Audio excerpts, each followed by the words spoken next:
Once again, good morning, everyone, and I hope most of us have joined now. Once again, my name is Anju Nagpal, and I'll be hosting this event. We will be recording this session and updating it on our LinkedIn and website. And since we are starting it now, I want to ask you something. Are you all worried about the recent rise in ransomware attacks and the potential impact they could have on your business? Well, during this webinar, our experts will share valuable insights on how you can take a proactive approach to safeguard your business against ransomware attacks. Additionally, you will gain a deeper understanding of how CyberArk's endpoint security solution can help you stay one step ahead of attackers. Our experts will provide detailed explanations of how this solution can strengthen your endpoint security and enhance your overall cybersecurity posture. I assure you that you will walk away with comprehensive understanding of the latest trends. Also, steps that you can take to protect your businesses and mitigate the risk associated to these attacks. Before I introduce you to our speakers, I would like you to participate in a poll that follows. The poll is on your screen and please have a look at it.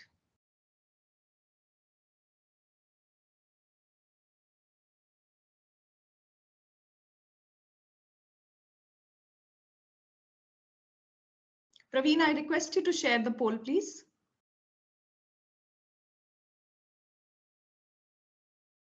Yeah, the poll is already started and people should be able to see that.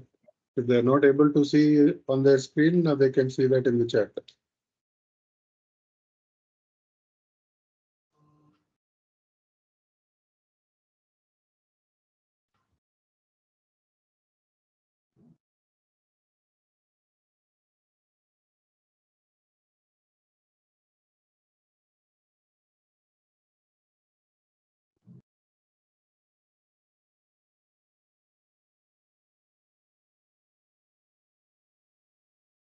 So we've got about 10 responses. Yeah. Shall we go ahead with this? Let's give another 15 seconds. Yes, yes. We can spare them 30 more seconds.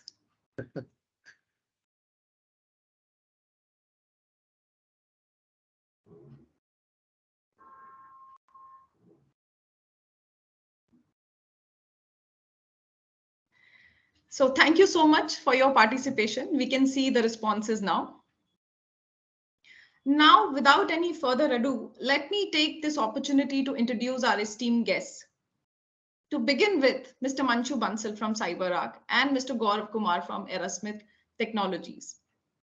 Manchu is a highly accomplished solution engineer with extensive expertise in cybersecurity, data science, and analytics. He has over 14 years of experience in the technology industry. Throughout his career, Manchu has worked with renowned companies. He has been responsible for providing technical sales support, conducting POCs, and ensuring partner support to deliver high-value solutions that help customers stay safe. Manchu's vast knowledge and experience and skill set has enabled him to excel in designing and implementing robust cybersecurity solutions. He also has successfully delivered customized solutions to clients also across multiple industries.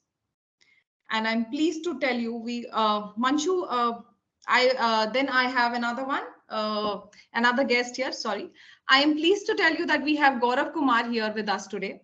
Gaurav is the BU head for cybersecurity for Aerosmith with over 12 years of experience working across various domains. He is currently responsible for managing the IAM years of experience working across various domains.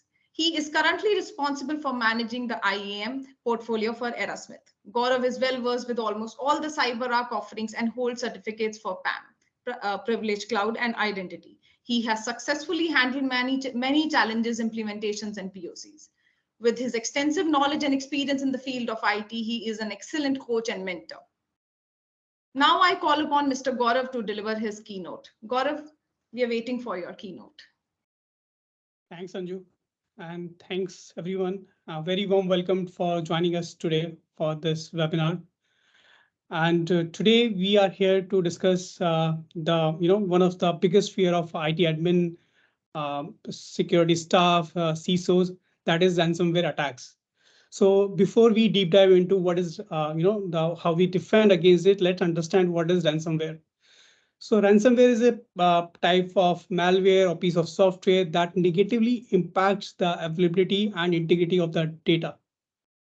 It sits in the system of a victim and encrypts the useful information and the data, and then demands a heavy ransom to decrypt the data.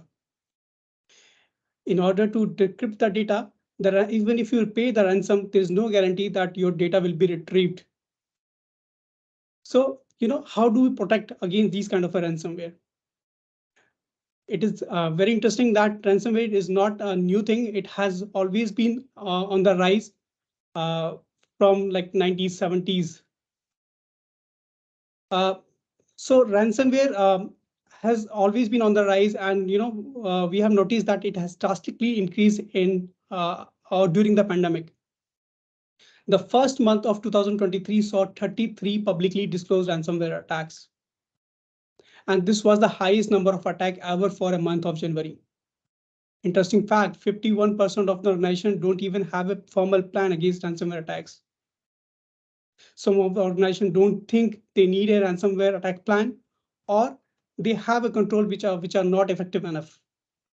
CyberArk EPM help us to build those plans to fight against ransomware attacks. It also helps us enabling least privilege access, application control, protection against credential theft. But today's topic is protection against ransomware attacks, which Manshu Bansal will cover in details. So without further ado, let's start the webinar and let me hand over the mic to Anju to proceed further. Thank you. Thank you, Gaurav. Your insights are incredibly valuable and informative, and I'm sure that everyone has gained a lot from your keynote.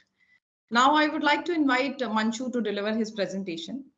And as we listen to his presentation, we encourage you to engage with the content and take advantage of the opportunity to ask questions. Simply use the raise hand feature, and Mr. Bansal will address your queries at the end of the session. Additionally, we will be conducting some interactive polls during the session. So be sure to stay tuned and participate. Manshu, I hand it over to you. Yeah, thanks, Anju. Thanks, Gaurav. I hope the screen is visible to all.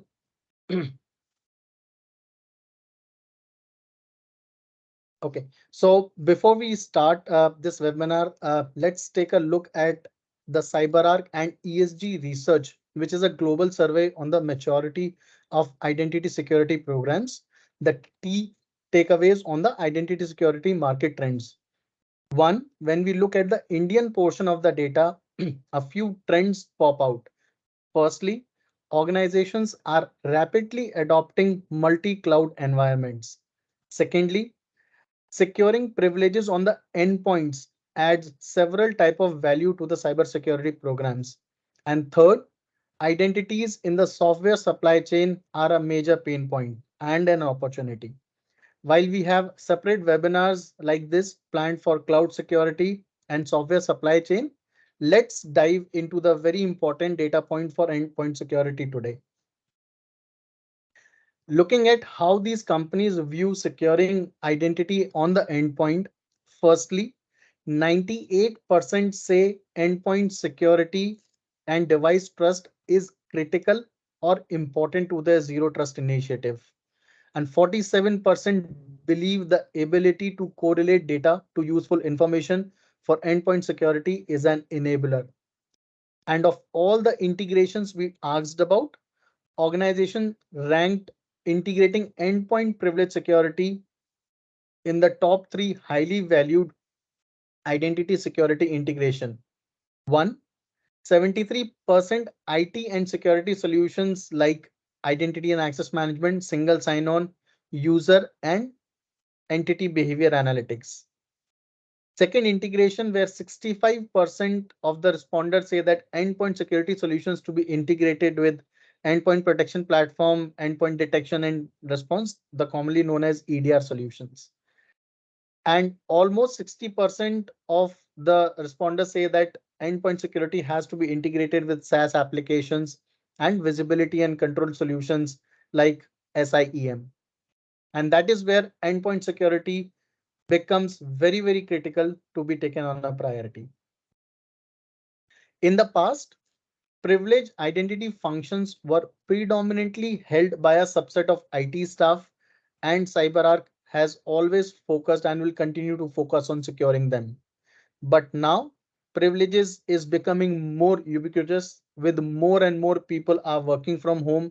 At the same time, organizations are increasingly leveraging vendors, third parties, SaaS and cloud. And HR may not have been seen as a privileged user in the past, but now when they have access to a SaaS HR solution like Workday, which makes them a potential target. With this proliferation of privileges, the attack landscape has increased significantly. It has always been a challenge to deliver cybersecurity and ensure protection for the business by the IT and the security teams. However, recently we have seen accelerated transformation, digital transformation, cloud migration, DevOps reshaping IT infrastructure were the major disruptions in the last 10 years. As Gaurav mentioned, in 2020, COVID dissolved all the parameter and increased the challenges of securing the remote workforce. Security professionals continue to battle with the increasingly sophisticated cybersecurity attacks and the complexity of disparate IT and security infrastructure. Additionally, ransomware as a service, software supply chain, and other new attack vectors allow profitable attacks to public or private organizations of any size. Year after year, these numbers are increasing. Verizon latest 2022 data breach investigation report indicated two important findings. One, the ransomware was up to 25% in 2022, a whooping 13% increase from 2021. And the second vector was the supply chain, which was responsible for 62% of the system intrusions this year. So with this insight, let's kickstart the webinar on the endpoint security. We would like to discuss with you today the idea that more times than not gets dismissed as common sense, but at the same time is rarely acted upon. The idea is that to be secure, we must unprivilege the attacker. If there is only one takeaway from this session, we would like it to be that key foundational endpoint security and identity controls are critical for security, but often missing when we look at the current landscape. These foundational endpoint security controls are least privilege, application control, identity security, and access management. The foundational security is not a new concept, and the advice from leading authorities have been very consistent over the years. The first priority is to control applications that are allowed to execute, because the ability to run any code is what transforms endpoints into attackers' launchpad and is the key to their success.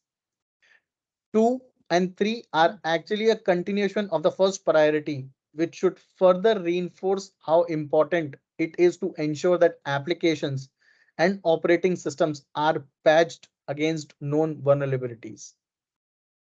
Hot on their heels is a priority number 4, controlling or removing admin rights to prevent attackers from escalating privileges, moving laterally, and increasing the blast area. Detection technologies like the ones we saw on the previous slide really make it into the top 10 of the critical content. Now look at for the real myth out there. And this is that attackers do not have privileges. In reality, they do. And if they don't, they will get them pretty fast. As we like to say, unprivileged attacker is just a privileged attacker with an extra step. That's why we really shoot for defense in depth or simply comprehensively multi-layered protection. We don't believe that any single solution is able to solve all the problems. We don't believe that there is a single bullet. We believe that every security tool does what it is designed to do best. For example, EDR solutions records everything that allows for automated response and investigation, while EPM, the endpoint privilege manager solutions, defend against the attacks, defends against the attacker abusing privileges and compromising credentials. Just look at this quote. That's from the SolarWinds Senate hearing answering a question. Why did EDR fail to alert about a breach for 11 days? The answer was, well, once you have the admin accesses on a particular system, if you're shutting it down, you can pretty much do everything you want. So the admin access is the key, which should be a priority for every organization to remove the admin accesses. So how do we address this dilemma? Well, it starts with identifying that fundamental building block is missing on the endpoint. Sure, there are a lot of products likely running on your endpoints today.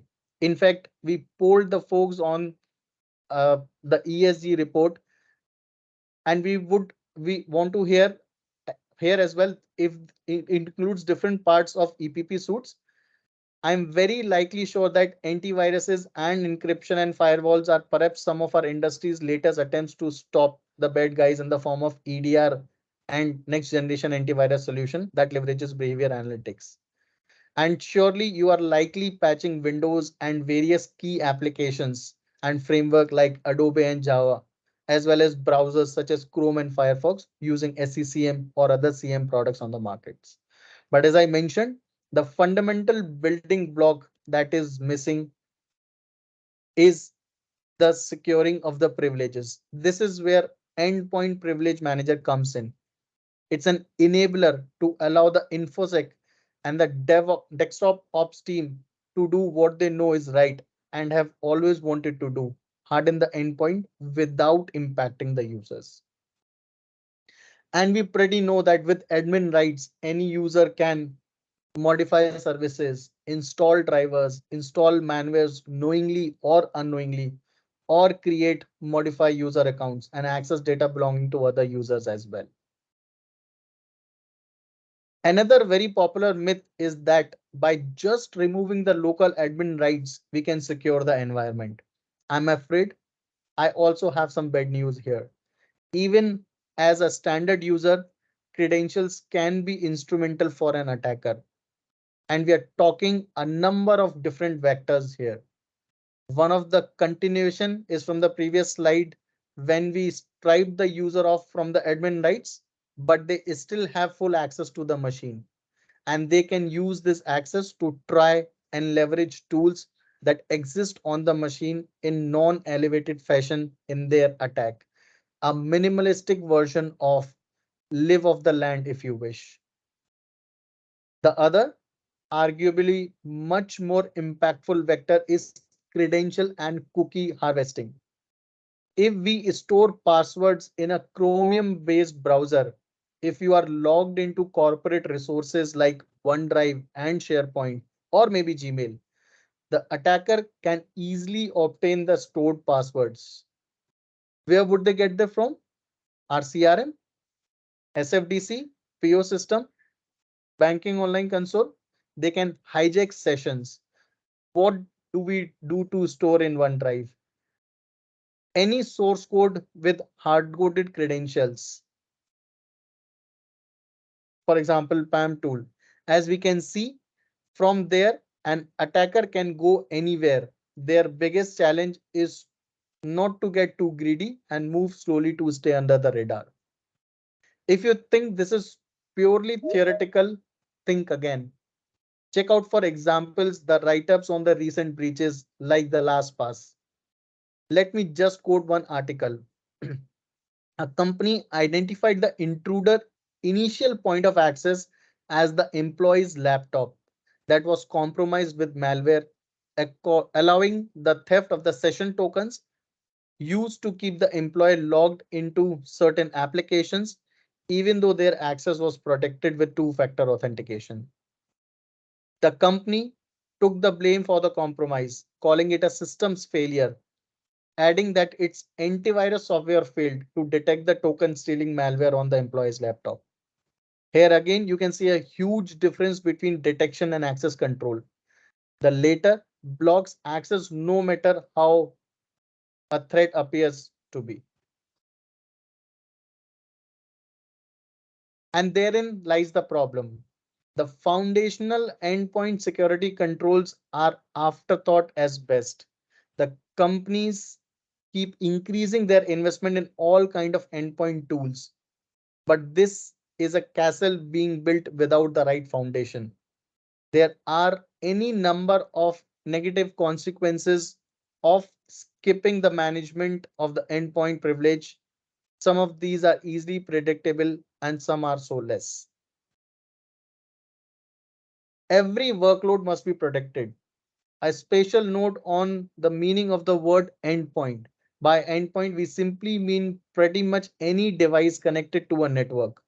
As such, we believe that every endpoint should be protected and the privilege should be maintained, especially on servers and cloud workloads. As a compromised server usually means much worse news for an organization. So to prevent these negative consequences, an organization needs comprehensive identity-driven endpoint security solution such as CyberArk Endpoint Privilege Manager. With it, we would be able to remove local admin rights and enforce least privilege to protect from threats, for example, to defend against ransomware and stop credential theft, improve visibility with proper audit, and improve overall security by leveraging out of the box policies and integrations with other security tools such as endpoints and network security solutions, identity products, SIEMs, and so on. Now let's talk about the endpoint privilege manager to secure your organization. Through CyberArk EPM, we can deliver measurable cyber risk reduction with enabling operational efficiency. It helps securing the digital transformation and also satisfy audit and compliance by addressing specific regulations. With this building block, we have taken a lot from the users, and if we stopped at just removing the local admin rights, we have effectively crippled our users. We now need to give them some privileges back so that they can go about their work. We need to keep evolving the implementation of least privilege in a particular deployment. The role-based access model is very easy to follow and things become a lot more manageable from here. So in this example, we have a developer connecting in from home. We assign the tailored developer policy that fits his role.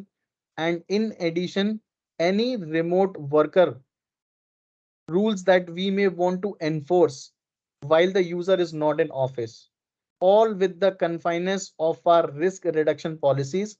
But what is important is still pending, providing the flexibility of discovery and exception handling mechanism that allows us to deal with the exceptions.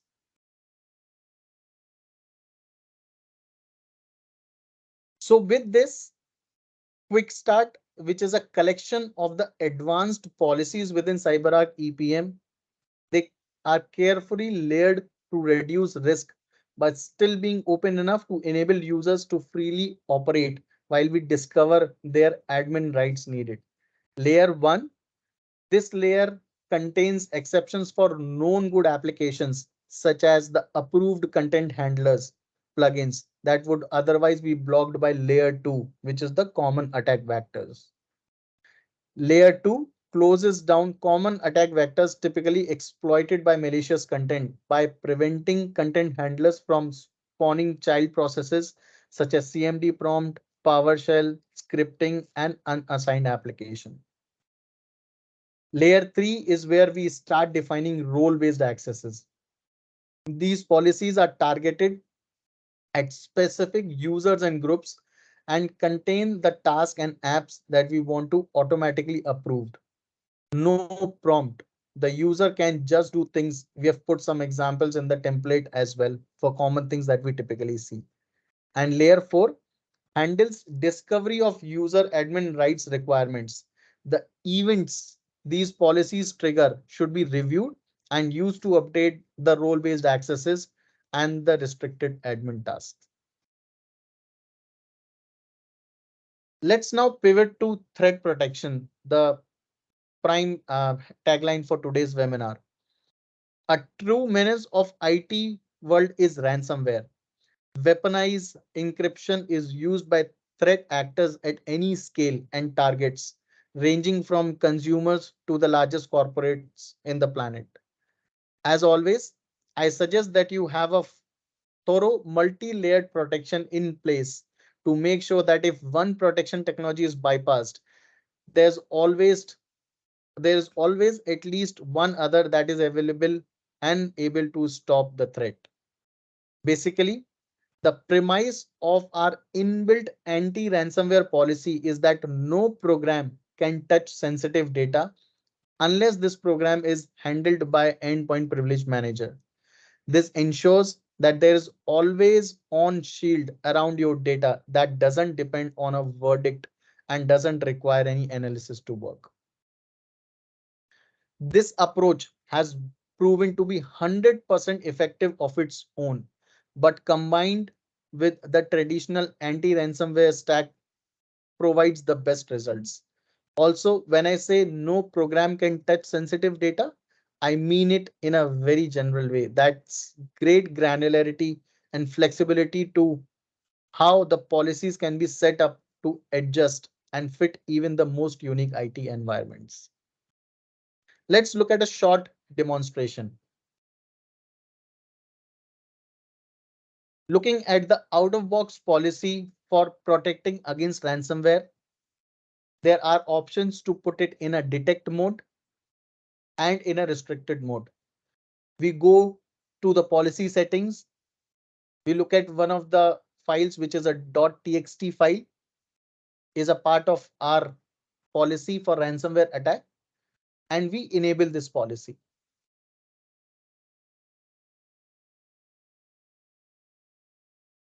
Next, what we are doing is a legitimate content handler, like a notepad in this case, is opening the file, and every activity on the endpoint, there are events which gets logged into the system.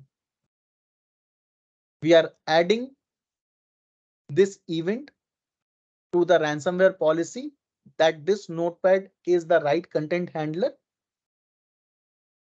and updating the policy.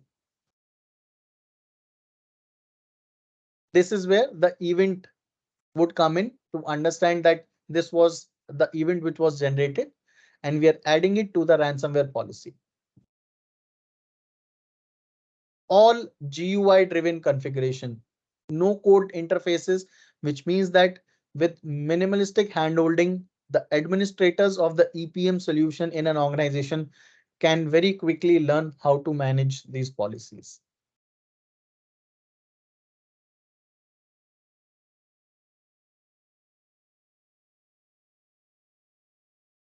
As next steps, we are putting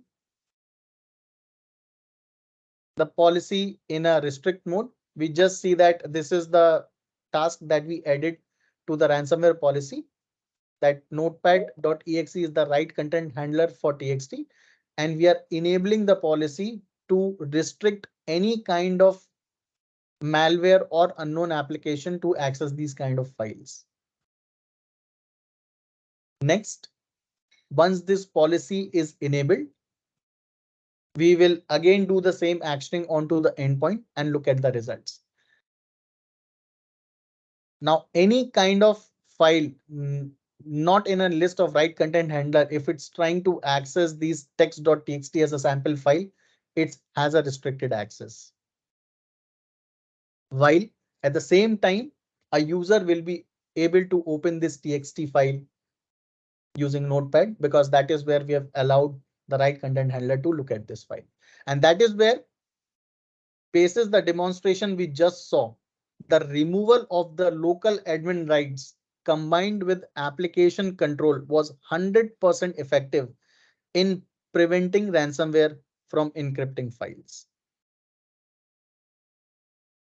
With this, the Endpoint Privilege Manager also helps us to maintain complete visibility and control over the endpoint with policy audit and rich reporting engine. We can track, analyze, create audit trail for every privilege elevation attempt, and we can leverage this intelligence to fine tune and troubleshoot policies and behavior logic.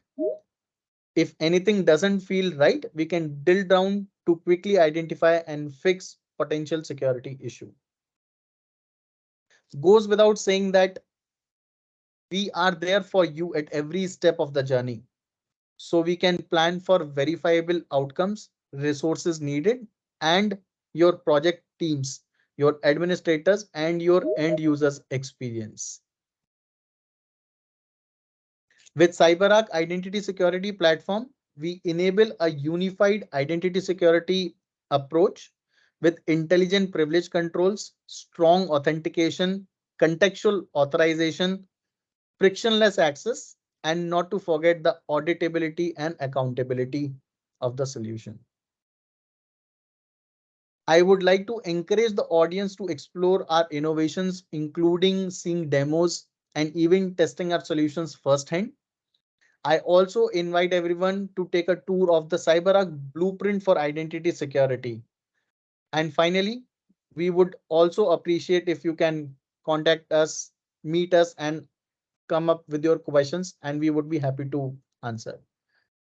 To mention, Gartner evaluated more than 20 vendors across the two reports, and CyberArk is the only leader in both access management and privilege access management. So with this, I conclude my presentation. I pass it over back to Anju to conduct the polls. Thank you. Yeah, thank you, Manshu, for this insightful and informative presentation. Let's take a moment to gauge your understanding and opinions with the poll. So we'll be sharing another one. Praveen, I request you to kindly upload the poll.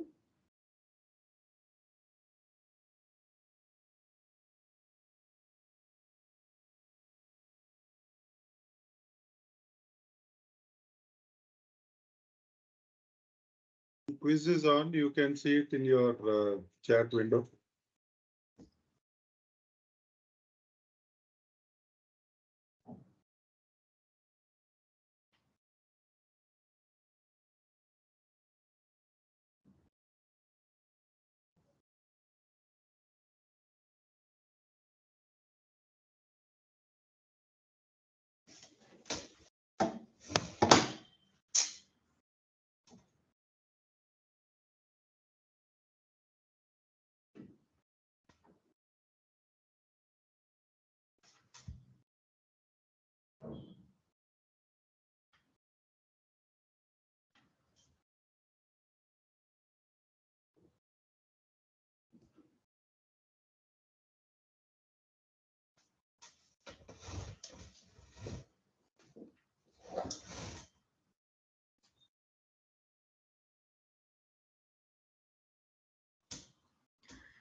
Thank you, everyone, for participating. I think we'll wait for 30 more seconds, maybe if anybody wants to. Yeah, let's just give a little more time. Yeah. Yes, they can have a look at the poll.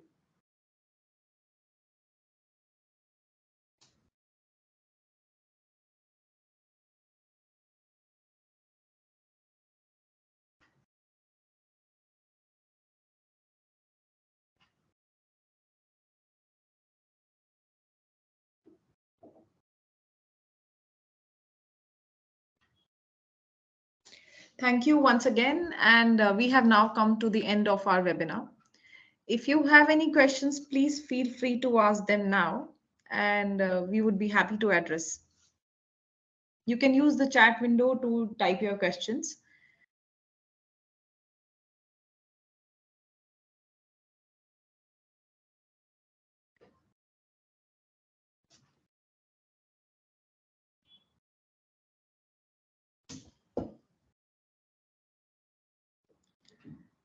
We have a question here from Mr. Sagar Mehta.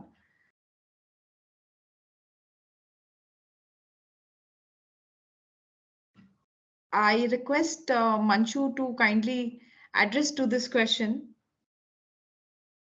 Yeah, can I have the question, please, Anju? Yeah, we have in-house tool which makes number of SSH connections. Please advise, does CyberArk integration to validate those connections from security perspective? So I believe it's a homegrown tool which we are using. Only the legitimate people can have access to this with the right accesses given by the policies based on role-based access control.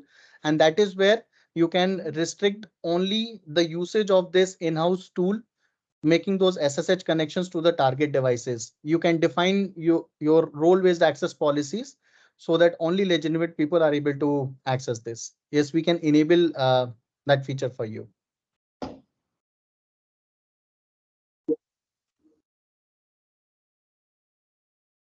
Thank you. Thank you, Mr. Mehta. Any more questions?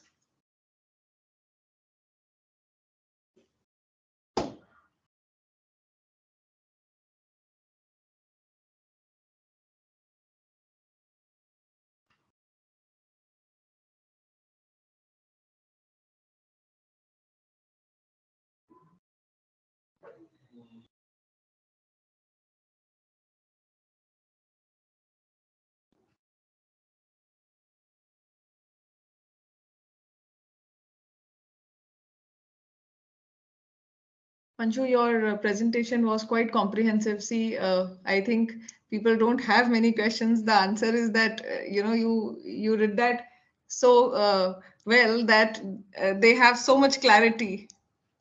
Thank you so much, Yeah. Anju.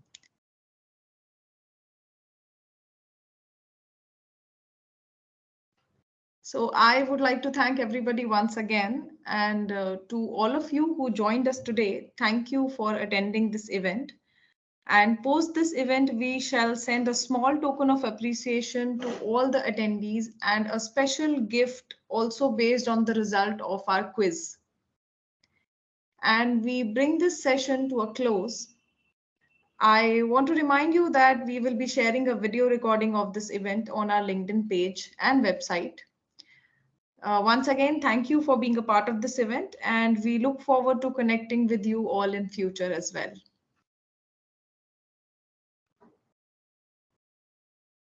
Thank you, Manchu. Thank you so much for your time. Thank you, Gaurav.